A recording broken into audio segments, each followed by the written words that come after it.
What's up guys, it's your boy Wolf back with another 7 Deadly Sins Origins video, and in this video we are looking at the new Timespace Junction content and the first boss that's available to us, which is Marmas, and we are going to go over everything that you need to know to make this boss as easy as possible, beat it and collect all your rewards. If you like this kind of video or you find it helpful, then drop a like on the video, subscribe and click on the notification bell so that you find out every time I post a new guide or video. Without further ado, let's jump straight into it. The first thing we're looking at is the rewards. What are the rewards that are available from this boss? Well, obviously, as you can see, you get a first clear reward of 300 star fragments, but on top of that, you get rewards for the amount of stars that you earn. For 1 star, which requires clearing it within 4 minutes and 30 seconds, you get 200 star fragments and 500,000 gold. For 2 stars, you get 5 SSR weapon limit break stones, and you get 3 large cube key bundles, which totals to 150 keys. And then if you manage to get 3 star, you get a seal to craft SSR engraved SSR engraved equipment, and you get a Remnants of the Rift, which you can use to change the bonuses on your engraved equipment. And those obviously require respective clearing within 3 minutes and clearing within 2 minutes. Now this boss is kind of difficult. If you're free to play or really low spender, trying to get 3 stars at the moment might be a bit difficult. Not impossible, but difficult. Ideally you're aiming for the clearing within 3 minutes to get the 2 stars, to at least get the limit break stones and the keys. As you can see, I've cleared it once just for the first clear rewards in 5 minutes and 42 seconds. This wasn't like a major try-hard run. I was kind of just doing a practice run to get the mechanics down, figure out the timings of everything. And I was doing it with a very suboptimal team, and it took me about 3 or 4 tries to even just get this clear, because this boss is very difficult. But that is what we're going to talk about today, the mechanics and everything that you need to know to beat this boss. When it comes to preparing for this boss, what do you want to do before you even go into the boss fight? Well, there's 2 things that I would recommend doing. The first is making sure that you craft a lot of this fruit and meat pie food. What does this food do? It gives you 17% attack, and it gives you 12% crit chance for 5 minutes. Or not even 5 minutes, sorry, 10 minutes. For 10 minutes, you get 17% attack and 12% crit chance. It is pretty much the strongest food buff that you can get in the game right now, giving you attack and crit chance. You definitely want to make sure that you have this made. Quite easy, very simple to make. So you want to build up a good stack of this in your bag and make sure that you're eating this when you go into the boss fight. The other thing that I would recommend making is the special HP recovery potion, which is the new top tier recovery potion that got added in the latest update. If you go into your crafting workbench, you'll find it here. It requires making the purple ones first, and then having the refined glass, the dandelion roots, the purple sap, and the new ghost orchids that you can find in the My Sweet Gluttony area. Crafting a few of these is going to help you, because the Marmas boss does do a lot of damage, and every potion that you use heals you for 50,000 HP. At the moment, people's HP bars are sitting around just under 200k or just over 200k, so a potion that's healing you for 50,000 is going to heal you for basically a quarter of your health bar, 25% of your health every time. It is going to help massively, so I recommend having those on hand as well, just in case. When it comes to the teams that you want to use for this boss fight, there are kind of 2 teams that I would recommend, 2 teams that people are using to actually clear this fight. The first one is Escanor with the Holy Trinity of Daisy, Manny and Slater. And then the second one is obviously just swapping Escanor for Meliodas and still using the Holy Trinity of Daisy, Manny and Slater. My first clear that you saw for 5 minutes 42 seconds was done with this team.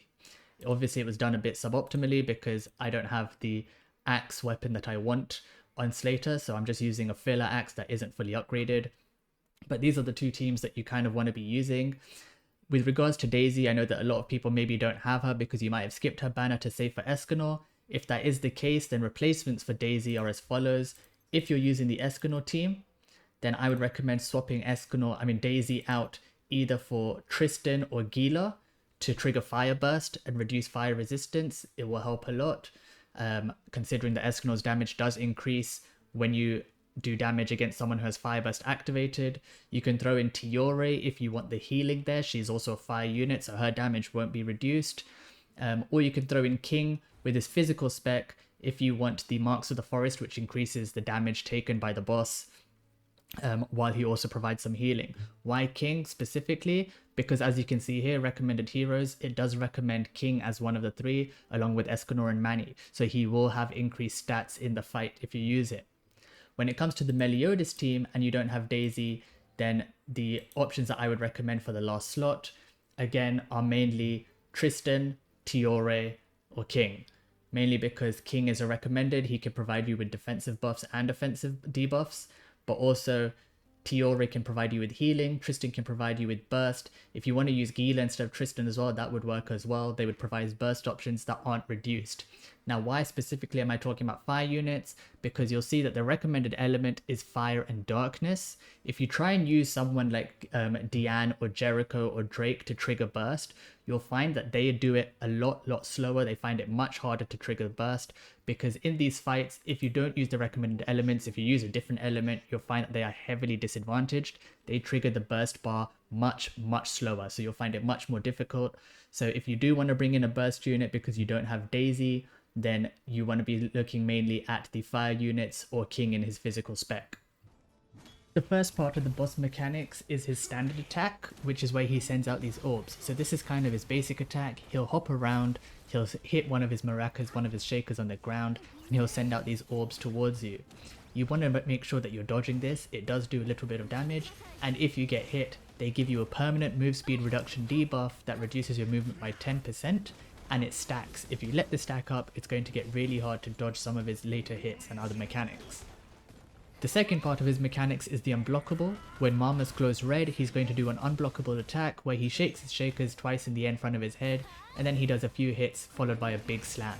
This hits very hard, so you want to make sure that you avoid this at all costs. You want to make sure that you are not standing in front of him or in his hitbox when he unleashes this attack.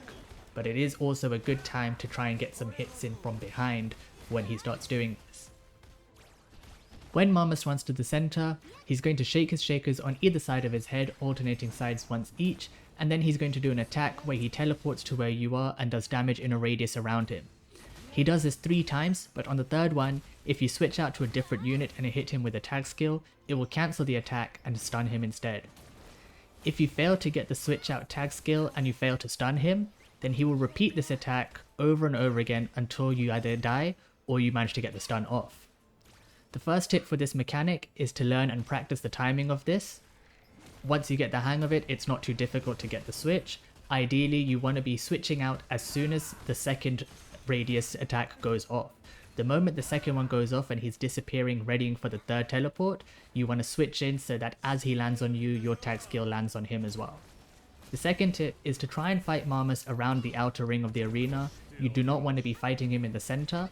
This way it'll become much easier to tell when he's going to do this mechanic, as you will clearly see him run back to the center. If you fight him in the center, with all the visuals going on especially, you might not notice it and get caught off guard, taking big hits and potentially dying. The main goal with this boss fight, as with any others, is to play around the mechanics, positioning as safely as possible while trying to build ult gauge. If playing the Meliodas team, you only need to build to 5 or 6 ult points, depending on if you have Daisy or not.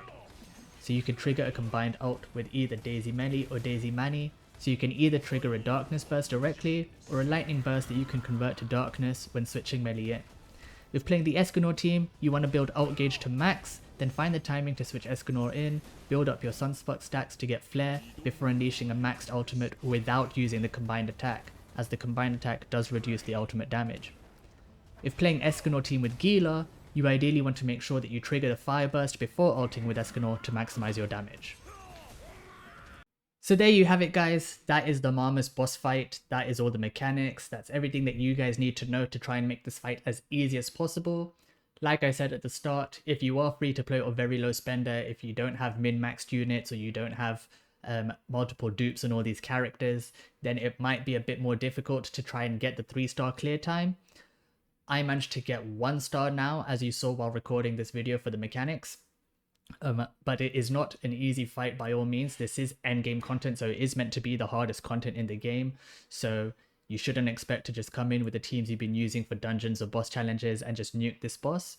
It will take some time, it will take some practice, it will take some investment and effort on building your teams to finally beat this boss and collect all the rewards. Hopefully this guide helped you guys out. Hopefully now you know exactly what you need to know to beat this boss and make it a much easier fight for yourselves. And if this guide helped you and you enjoy this kind of content, then drop a like down below, subscribe to the channel to support making more videos like this, and let me know in the comments down below what you think of this boss fight and everything that you learned in this guide. That's it from me guys, I've been Wolf, peace.